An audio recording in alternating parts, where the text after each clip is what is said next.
এখনকার এই দুর্নীতিতে ভরা সমাজে জীবন দর্শনের কোনো বালাই নেই, কিন্তু আজ থেকে প্রায় 2400 বছর আগে প্রাচীন গ্রিসের প্রখ্যাত দার্শনিক সক্রেটিস নিজের মৃত্যুর মধ্য দিয়ে প্রতিষ্ঠা করে গেছেন জীবন দর্শনের এক মজবুত ভিত।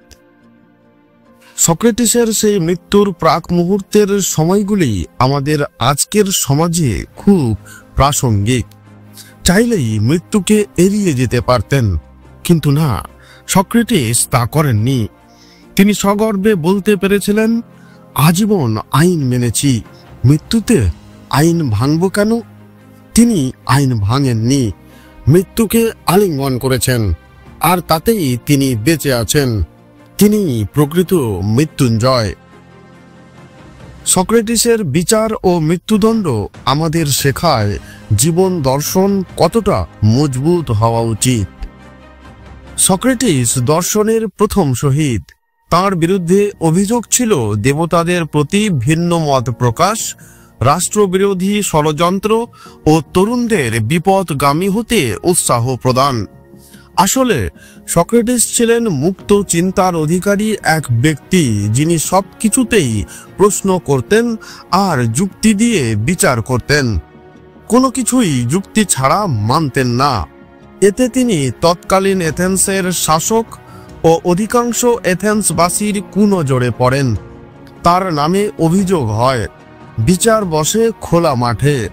তিনি চাইলেই ক্ষমা চাইতে পারতেন বেঁচে যেতে। তার জীবন দর্শন এতটাই শক্তিশালী ছিল যে তিনি যে যুক্তিবোধের প্রচার করেছিলেন তার জন্য তিনি ক্ষমা চাননি। ফলাফল মৃত্যুদণ্ড। মৃত্যুর আগে 1 মাস কারাগারে বন্দী ছিলেন সক্রেটিস। নিয়ম ছিল এমনই। এই 1 মাসে কারারক্ষীরাও তার জ্ঞানে মুগ্ধ হয়ে গেল।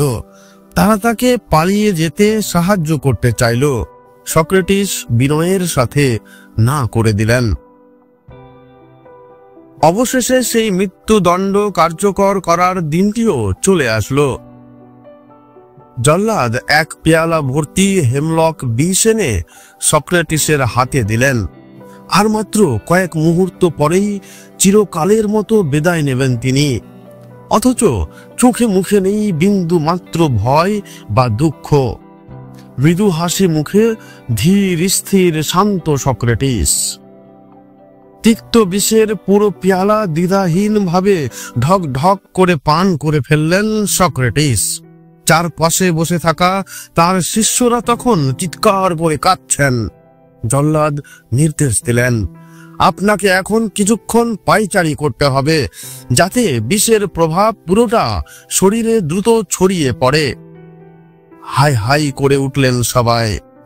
শুধু ম্লান হাসলেন সক্রেটিস। বললেন, আজীবন আইন মেনেছি, মৃত্যুতে আইন ভাঙব কেন? কিছুক্ষণ পায়চারি করার পর বিছানায় এলিয়ে পড়লেন সক্রেটিস। শিষ্যদের বললেন, তোমরা উচ্চ স্বরে কেরো না, আমায় শান্তিতে মরতে দাও। চাদর দিয়ে নিজের মুখ ঢেকে নিলেন তিনি। একবার চাদরটা সরালেন। একজন ক্রিটো নামে শিষ্যকে বললেন, ক্রিটো, এসকেলেপিয়াস আমার কাছে একটি মোড়ক পাবে, তুমি মনে করে আমার এ ঋণটা শোধ করবে তো? তারপর আবার চাদরে মুখ ঢাকলেন সক্রেটিস। ক্রিটো বললেন, ঋণটা শোধ করা হবে, আর কিছু বলার আছে? সক্রেটিস সাদরে মৃত্যুকে স্বাগত জানালেন। সক্রেটিস মারা গেলেন। বেঁচে রইল তার জীবনবোধ, জীবন দর্শন। সত্যি, জীবনের চেয়ে জীবন দর্শন বড়। ভাবা যায়, যে মানুষটি আর কয়েক মিনিটের মধ্যে মারা যাবে, তার মৃত্যুর ঠিক আগে শেষ কথা ছিল সাধারণ একটি মোড়ক ধার করে খেয়েছেন তা শোধ করা।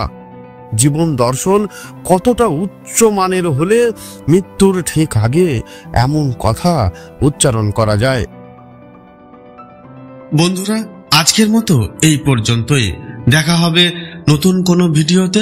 ততক্ষণ পর্যন্ত ভালো থাকুন, সুস্থ থাকুন, সুস্থ রাখুন। ধন্যবাদ।